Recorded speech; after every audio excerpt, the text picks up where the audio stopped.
Bonjour, peuple de Dieu.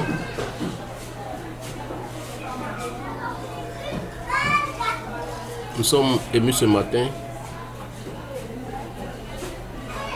de nous adresser à vous, Papa. Et bien-aimés, soyez bénis au nom puissant de notre Dieu Jésus-Christ de Nazareth, le Dieu Seigneur qui nous a choisis depuis la fondation, avant même la fondation du monde, et nous faisons partir de son royaume. Il nous a donné un jour aujourd'hui, un jour de plus aujourd'hui, et nous sommes heureux. Nous ne pouvons que lui dire merci. Merci parce que il est fidèle, parce qu'il est bon, parce qu'il est miséricordieux. Et nous invitons à demeurer dans sa parole et à demeurer avec lui et à pratiquer sa parole.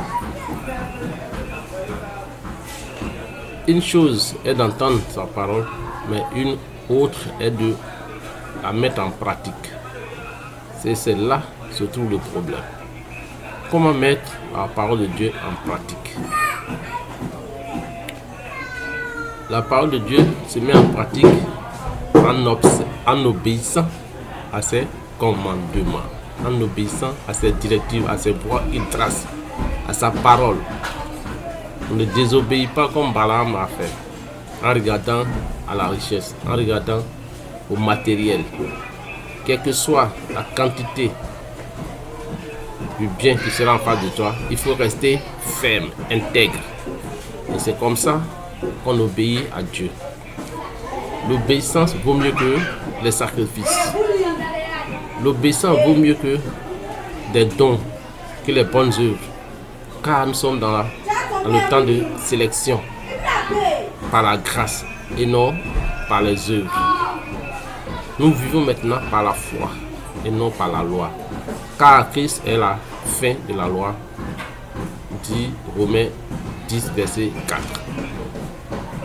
Et nous lisons la parole de Dieu pour que vous soyez édifiés, que vous soyez dans la même cadence que nous, pour écouter la parole véritable de Dieu. Hébreux 10, Romains 10, verset 4. Car Christ est la fin de la loi, pour justice à tout croyant. Amen. Donc, Christ est la fin de la loi pour justice à tout croyant. Tous ceux qui croient en Jésus-Christ ne sont plus sous la domination de la loi.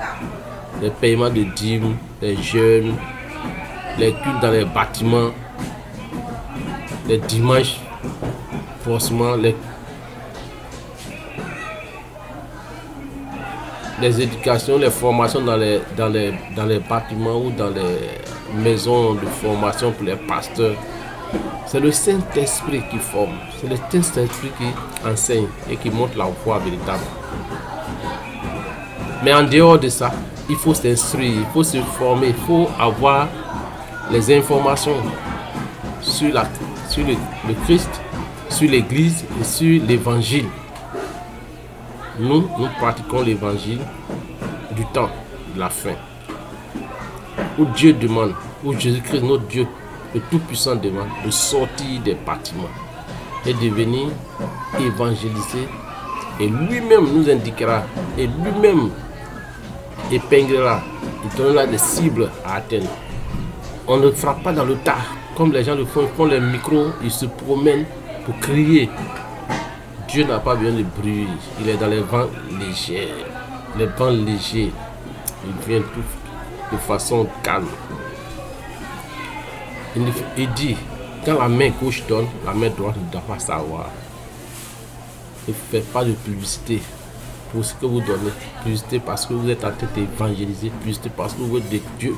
Publicité parce que c'est vous qui connaissez Dieu. Lorsqu'on connaît Dieu, ça se voit par les œuvres, par les actions, par la parole et par la manière de parler, d'évangéliser, de prêcher. Vous n'avez pas besoin de prier pour manger chaque fois, puisque Dieu a déjà tout accompli. C'est quelle prière tu peux adresser pour éviter les poisons, pour éviter les dangers? Rien. Parce qu'il y a des choses que tu manges, que tu oublies. Et en ce moment, tu deviens quoi? Parce que tu ne peux pas obéir aux 613 lois de Moïse. Alors, détachez-vous de Babylone. Sortez de Babylone. Fuyez. Ne regardez pas derrière. C'est Jésus-Christ qui vous parle. En Ésaïe 48, verset 20. Nous lisons la parole de Dieu avec respect. Restez connectés. Ésaïe 48, verset 20. Ésaïe 48, verset 20. Ésaïe 48, verset 20.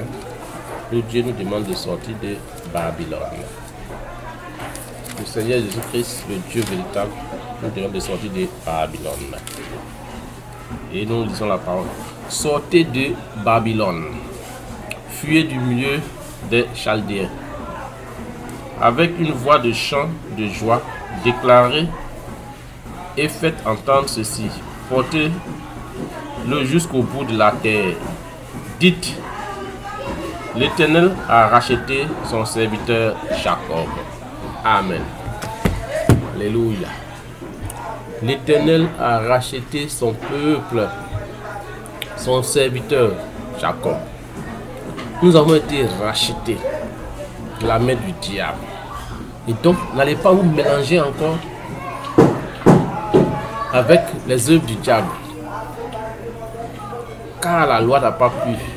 Et Dieu est venu pour accomplir la loi, pour changer, pour nous donner la liberté. Tes œuvres ne sont pas sous les œuvres. Les œuvres ne peuvent rien. C'est par la grâce que nous sommes sauvés. Par plus grâce. On ne mérite rien. Nous ne sommes pas plus supérieurs que les autres. Nous ne sommes pas plus nantis. Nous ne sommes pas bons que les autres. Mais c'est par la grâce de Jésus-Christ. Et donc, demeurer dans la foi. Demeurer dans la parole de Dieu. Afin que la grâce jaillisse toujours sur vous. Afin que vous demeurez sous l'onction puissante. Le Saint-Esprit qui habite en vous. Parce que le Saint-Esprit n'habite pas là où il y a la saleté. Il n'habite pas aussi dans les bâtiments. Il habite dans ce que Dieu a créé qui est propre. Comme Dieu même a été un agneau sans défaut, ni tâche. C'est comme ça. Et Dieu vous aime. Dieu vous protège. Dieu vous guide chaque jour. Nous vous disons merci pour tout ce que tu fais pour nous. Nous vous aimons beaucoup et nous voulons qu'ensemble nous puissions célébrer, magnifier le Dieu tout-puissant. Et c'est pour cela que nous vous invitons à demeurer dans sa parole. À son nom, nous allons prier. Amen.